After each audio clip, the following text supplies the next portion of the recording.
Bonjour à chacune et bonjour à chacun, voici le texte pour dimanche prochain. Nous sommes dans l'évangile de Luc, au chapitre 24, les versets 13 à 32. Il s'agit de l'épisode des disciples d'Emmaüs.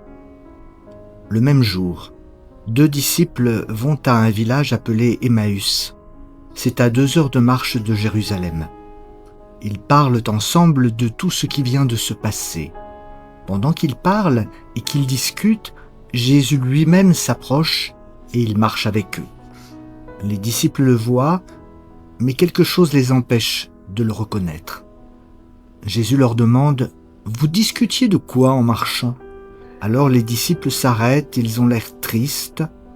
L'un d'eux, appelé Cléopas, lui répond « Tous les habitants de Jérusalem savent ce qui est arrivé ces jours-ci et toi seul, tu ne le sais pas ?» Il leur dit quoi donc? Ils lui répondent « Ce qui est arrivé à Jésus de Nazareth, c'était un grand prophète. Sa parole était puissante et il faisait des choses extraordinaires devant Dieu et devant tout le peuple. Nos chefs des prêtres et nos dirigeants l'ont livré pour le faire condamner à mort.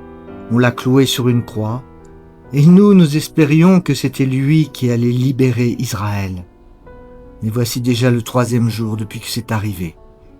Pourtant, quelques femmes de notre groupe nous ont beaucoup étonnés. Ce matin, très tôt, elles sont allées à la tombe. Elles n'ont pas trouvé le corps de Jésus et elles sont revenues nous dire « Des anges se sont montrés à nous, ils nous ont dit Jésus est vivant. » Quelques-uns de notre groupe sont allés à la tombe, eux aussi ils ont trouvé comme les femmes l'avaient dit, mais Jésus ne l'ont pas vu. Alors Jésus leur dit « Vous ne comprenez rien. Votre cœur met beaucoup de temps à croire ce que les prophètes ont annoncé. Il fallait que le Messie souffre de cette façon et que Dieu lui donne sa gloire. » Et Jésus leur explique ce que les livres saints disent à son sujet. Il commence par les livres de Moïse, ensuite il continue par tous les livres des prophètes. Ils arrivent près du village où les disciples devaient aller. Jésus fait semblant d'aller plus loin, mais les 2 hommes lui disent en insistant « Reste avec nous, c'est le soir et bientôt il va faire nuit. » Jésus entre dans la maison pour rester avec eux. Il se met à table avec eux, il prend le pain et dit la prière de bénédiction. Ensuite, il partage le pain et il leur donne. Alors les disciples voient clair et ils reconnaissent Jésus. Mais au même moment, Jésus disparaît.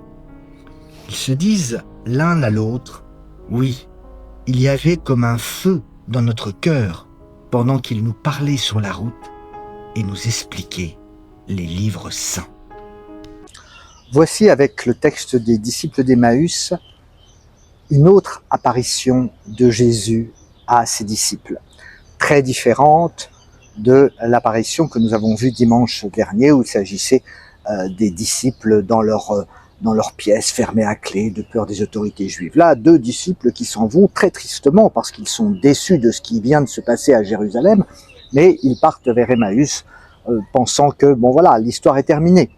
Et Jésus fait route avec eux pour voir de quoi il s'agit, de quoi il parle. En fait, il explique leur déception par rapport au personnage de Jésus qu'ils croyaient être un héros de la cause nationaliste israélienne. Pas du tout. Et Jésus dit « Vous ne comprenez définitivement rien. » Voilà tout l'évangile qui leur a expliqué « Je ne suis pas le Messie que vous attendez. Attention, ce n'est pas à quoi vous vous attendez qui va se produire, etc. etc. » Mais au fond, les disciples ne croient que ce qu'ils veulent croire. Jésus, avec patience, va leur expliquer toute la Bible. Pourquoi le Messie doit souffrir pour entrer dans sa gloire, etc., etc. Chose que jamais les disciples n'ont compris. Un Messie glorieux après la résurrection est quelque chose qu'ils ne peuvent pas comprendre. La véritable mission finalement de Jésus, c'est après sa résurrection. Il s'arrête, Jésus partage le pain et il disparaît de devant eux.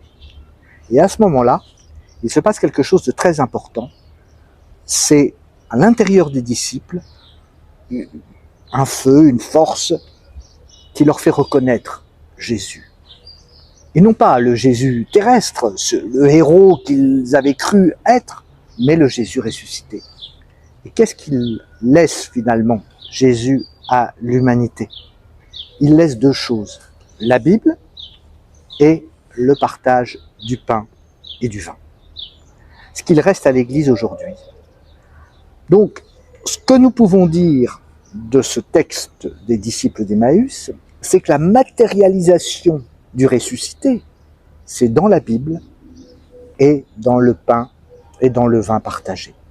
C'est donc à l'intérieur de la communauté que le Christ ressuscité est et nous accompagne.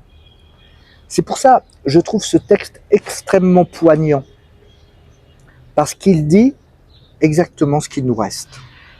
N'attendons pas d'autres manifestations glorieuses ou extraordinaires. Non, le Christ en gloire, il est véritablement là, dans la Bible et dans le pain partagé. Amen, amen. Prenez soin de vous, bonne fin de semaine, et je vous donne rendez-vous dimanche à 10h30 au jardin pour notre culte autour de ce beau texte des disciples d'Emmaüs. Amen, amen.